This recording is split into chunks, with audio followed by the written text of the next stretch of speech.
Kaum dangu sadayana urang kupingkeun ku balarea dongeng Sunda karya Jenal M. Tonton anu dipintonkeun ku Mang Jejen Wilujeng ngadangukeun.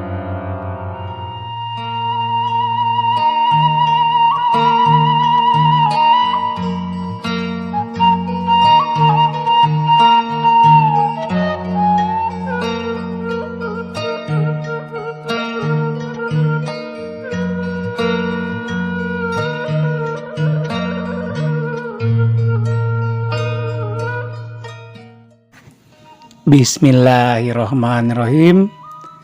Assalamualaikum warahmatullahi wabarakatuh.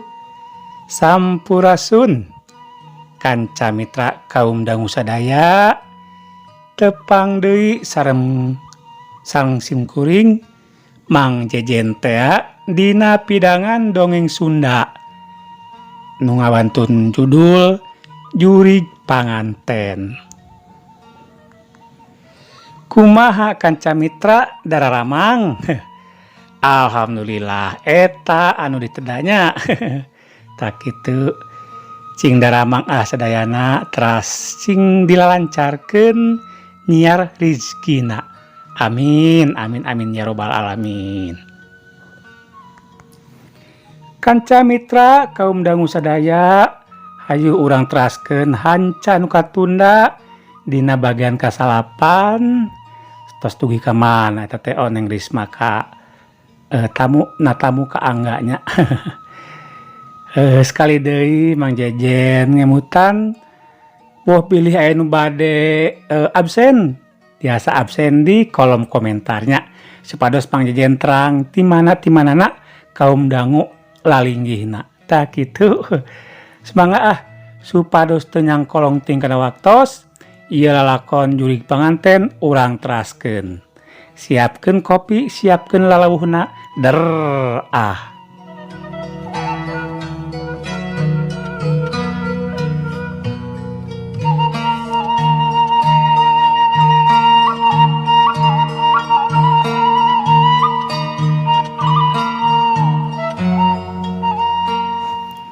Kacaturkeun di imah Angga keur gegoleran dina kursi panjang bari lalajo YouTube dina HP. Tekung silila aya soran uluk salam di luar imah. Assalamualaikum. Waalaikumsalam. Angga ngorejat hudang tuluy mukakeun panto. Barang panto dibuka, Angga kaget lantaran aya hiji wanoja nu keur ngajanteng. Angga nyidik-nyidik eta wanoja sabab asa kakara panggih. Kang Angga, piraku hilap deui ka Risma? Risma? Oh, mangga kalebet. Angga anita Risma asup. Risma asup nuturkeun Angga tuluy gek diuk dina kursi. Aduh, punten. Hilap deui. Kaling lap atuh da. Teu sawios, Kang.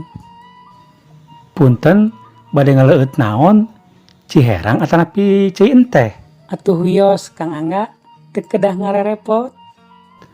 Keun wae, da aya cai enteh wae mah. Cekap Ciherang we Kang. Tema Risma, Angga tuluy cengkat leos ka dapur. Tekung silila Angga datang deui bari mawa cai herang kanu gelas tuluy disimpen dina meja. Aduh, punten. Cai we teu aya rencangna. Wios Kang, sakieu ge cekap. Punten, dupi Risma terang ka dieu ti saha? Ti Teh Yanti, Kang. Oh, mohon. Ngahaja ka dieu atanapi kaleresan ngalanggung? Ngahaja Kang. Aya peryogi. Aya peryogi naon? Meni asa rareuwas akang mah. Risma teh bade nyungkeun tulung ka Kang Angga. Nyungkeun tulung? Angga rada reuwas rek dipentaan tulung ku Risma teh. Muhun Kang, menawi Kang Angga kersa. Insya Allah menawi tiasa. Luk Risma tungkul teu wasa arek cumarita teh bingung kudu kumaha ngamimitianana. Aya nu nyelek tina ti corona nahan piceurikeun. Tungtungna budal oge eta piceurikeun teh.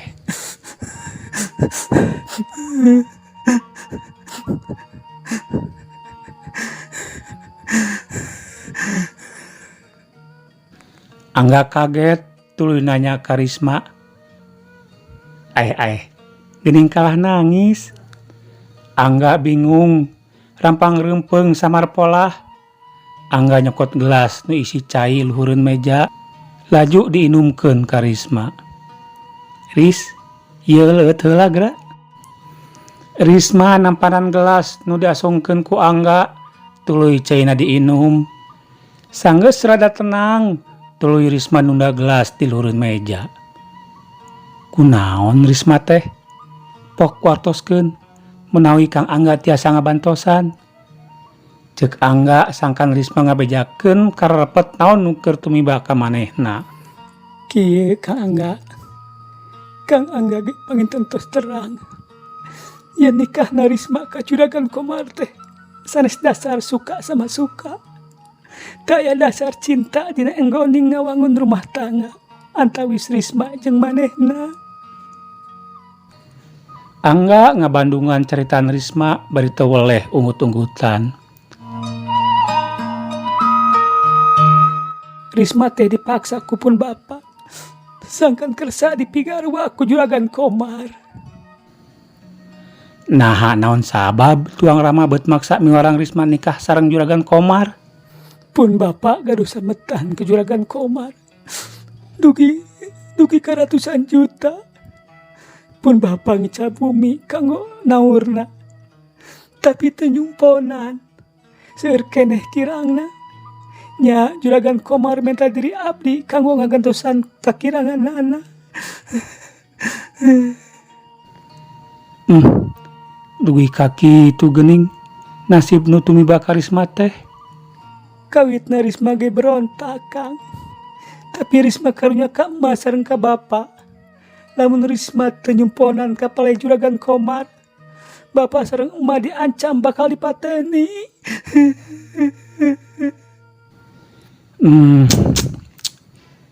Nepi ka kitu eta si Juragan Komar. Teras dupi akang kedah nulungan teh nulungan pelebah manana. Kieu Kang, geuning si Juragan Komar ngawin Risma teh lain jang muaskeun nafsu birahina. Geuning kalalakianna mah geus teu fungsi. Tisaprak nikah tug dugi ka ayeuna. Risma teh teu acan di kukumaha Kang. Janten naon maksudna atuh Juragan Komar ngawin Risma ari kalalakianna tos teu fungsi mah? Aya rencana nu langkung jahat Kang. Rencana nu langkung jahat? Sumuhun Risma teh bade didagangkeun ka lalaki sejen pikeun nutupan sesa hutang pun bapa.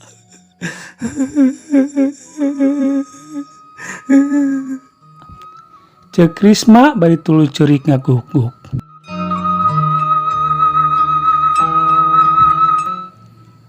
Astagfirullahaladzim, bener-bener jahat jelema teh. Angga ngahuleng teu nyangka ku nasib Risma dugi ka kituna. Geus kitu Angga nanya deui ka Risma. Punten Ris, bade naros kali deui. Dupi Kang Angga kedah nulungan teh nulungan naon ka Risma? Risma bade nyungkeun tulung. Supados Kang Angga tiasa ngagagalkeun rencana Juragan Komar. Nurek ngajual diri abdi ka lalaki sejen Kang. Angga ngahulang deui wae. Ayeuna mah bingung kudu kumaha nyumponan pamenta Risma. Mangkaning cek Risma Juragan Komar teh jelema telenges. Eta we make ngancam ngalapati indung jeung bapana Risma sagala.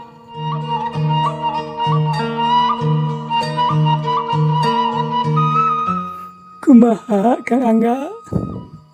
Cek Risma hayang ngayakinkeun. Akang teh bingung. Kedah kumaha nulunganana nya. Nyawios atuh ari teu tiasa mah.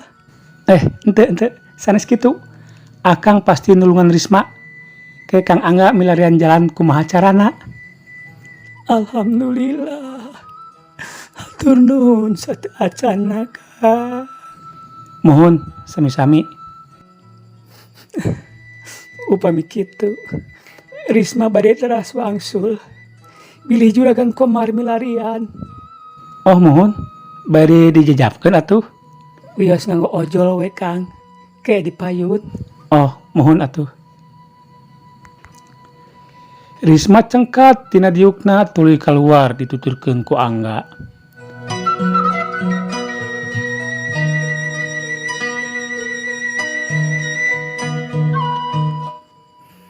Assalamualaikum. Waalaikumsalam. Risma lempang nuju ka jalan gede. Dianteur ku teuteup na Angga nu ngarasa ngangres kanu nasib nu tumiba ka Risma. Angga tuluy asup deui ka imah. Goledag, gogoleran dina kursi panjang. Panon neuteup langit imah. Pikiranna kumalayang, neangan jalan kumaha carana nulungan Risma.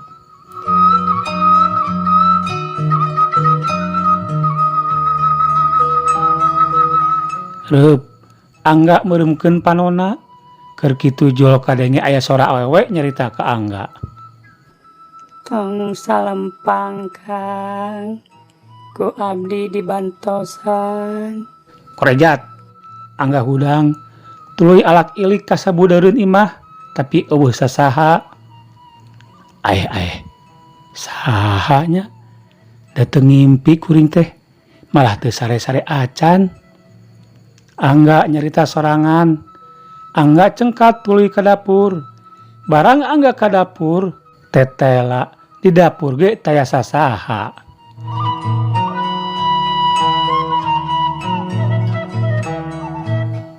Sasaha cek gerentes hatena. Aduh, geus kacau ya pikiran, geus ngaheng, kudu ditiiskeun ieu mah. Cek Angga bari tuluy asup ka kamar. Teu kungsi lila keluar deui make jaket, tuluy keluar celak kanu motor, terus dihirupan. Geus kitu biur motor dipajukeun, duga teuing rek ka mana.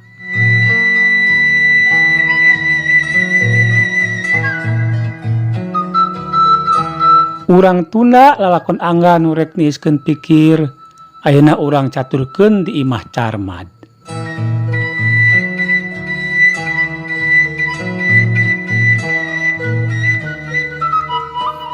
Harita panon poe geus mimiti lingsir ngulon. Sora turaes jeung tongeret mimiti raeng. Kaayaan di sabudereun eta tempat kacida sepina. Taya jelema nu lampreng saurang urang acan.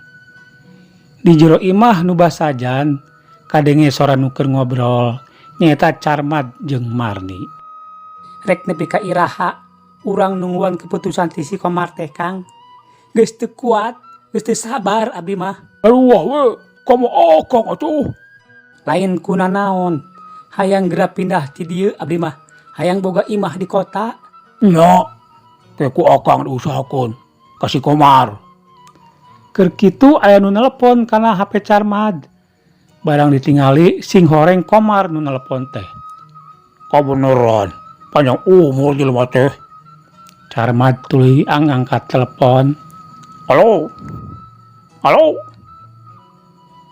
Oh, atuh. Tapi leuwih hade ngobrol adu harupan lah. Ngobrol dina HP mah teu puguh. Atuh, ari kitu mah dewek ayeuna ka Bandung. Ka Bandung we ah. We akun we tempatna mah. Sanggeus beres narima telepon, Carmad tuluy mareuman HP-na. Saha Kang? Si Komar, akang kudu ka Bandung ayeuna nepungan manehna. Nya atuh, omat usahakeun sangkan gancang diuruskeun. Nya, pan ka Bandung teh rek nguruskeun eta. Marni tuluy ka kamar, teu kungsi lila balik deui bari mawa jaket, tuluy dibikeun ka Carmad. Sanggeus nampanan jaket tuluy dipake. Akang ini tula kade di imah. Nya Kang. Geus kitu Carmat tuluy keluar, celak kana motor laju dihirupan. Biur, Carmat ngajalankeun motorna ngajugjug dayeuh Bandung.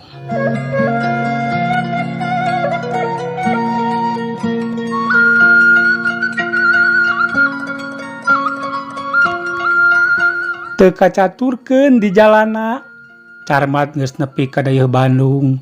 Ngajugjug ka hiji tempat anu geus dijanjikeun ku Komar teh.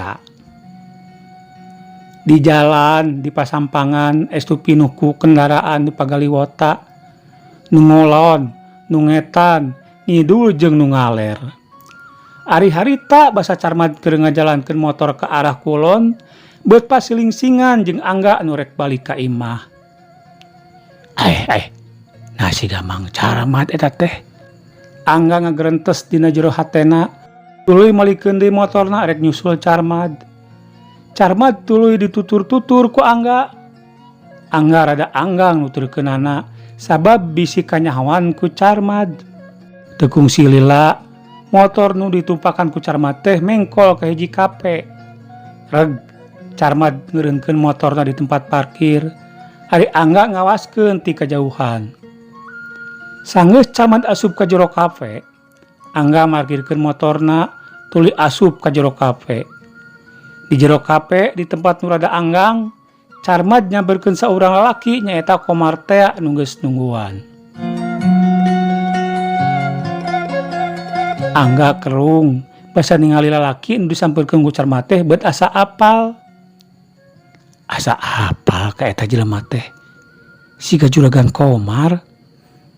Angga gancang neangan tempat nu rada nyumput, sangkan teu kanyahoan. Ku siwel ngaluarkeun HP dina saku jaketna. Jepret, Angga motoan Carmat jeung Komar make kamera HP. Tuluy eta foto teh di zoom in, digedekeun gambarna, tetela geuning juragan Komar.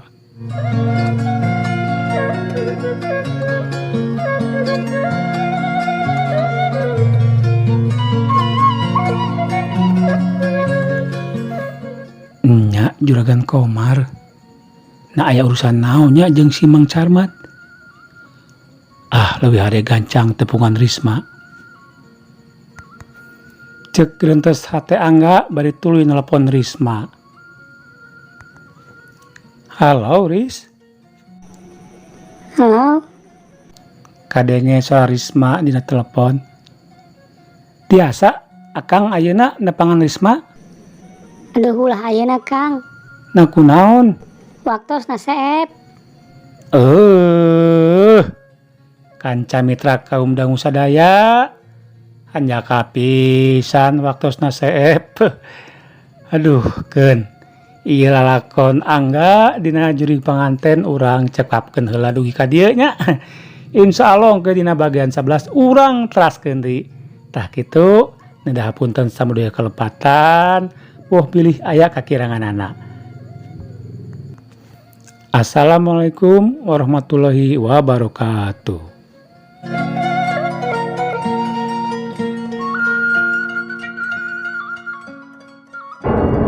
Hatur nuhun parantos ngadangukeun Dongeng Sunda karya Jenal M. Tonton anu dipintonkeun ku Mang Jejen.